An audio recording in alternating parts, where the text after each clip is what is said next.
Chapter 233. After being dealt a series of blows, Jake started to sweat so profusely that he could not even stand straight, and he had to use the wall to steady himself. Emma did not know who had called Jake, but she could see the change of the expression on Jake's face after answering the call. He looked as though he was going to collapse immediately.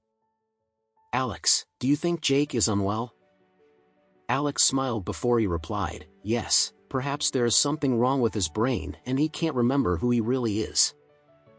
Jake's secretary continued panicking over the other end of the line, but Jake could not hear whatever she was saying at all.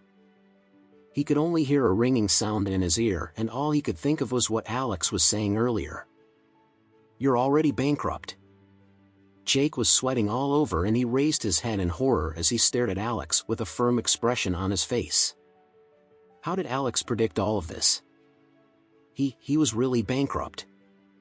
Jake collapsed to the ground out of desperation. Alex glanced at him with a cold and indifferent expression on his face before he said to Emma, "Let's go." Emma did not know what was happening to Jake at this time, but she did not want to have anything to do with Jake anymore. Therefore, she turned around to follow after Alex immediately.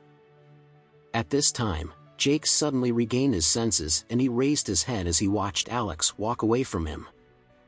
Jake suddenly stood up as he rushed towards Alex without any hesitation at all. Just as Alex was about to get into his car, Jake stopped him and he stared at him with bloodshot eyes. Emma was shocked to see the crazy look on Jake's face, and she subconsciously took a step back as she hid behind Alex. "You did this, right? You were the one who did all this, right?" Jake stared at Alex as he asked in frustration. Alex simply glared at Jake as he yelled, "Go away."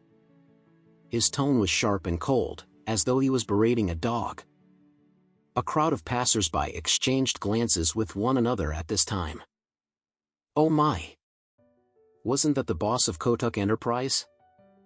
Why would a young man who was dressed so casually have the audacity to yell at Mr. Diesel in public? Was he sick and tired of living in Oris Hill? However, unexpectedly, as the crowd of onlookers continued looking at them, Jake suddenly knelt down in front of Alex as he cried and said, "Mr. Anderson, please let me off. I know I was wrong.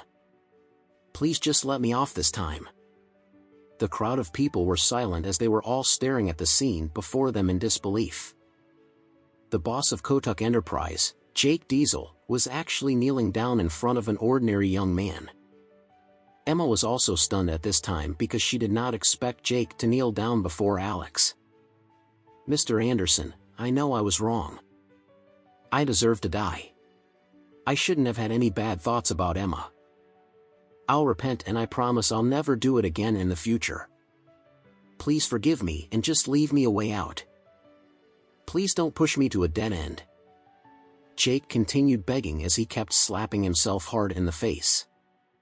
Alex had a straight expression on his face as he watched Jake slap himself at least a dozen times.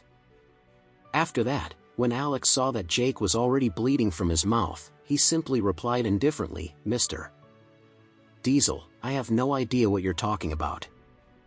Mr. Anderson, Kotuk Enterprise is already bankrupt. I do not have a single penny left and I also owe hundreds of millions of dollars. I will never be able to repay this debt, not even in my next life." Jake continued kneeling and begging without the demeanor of a successful person that he had not too long ago. All this happened so suddenly and it was too coincidental.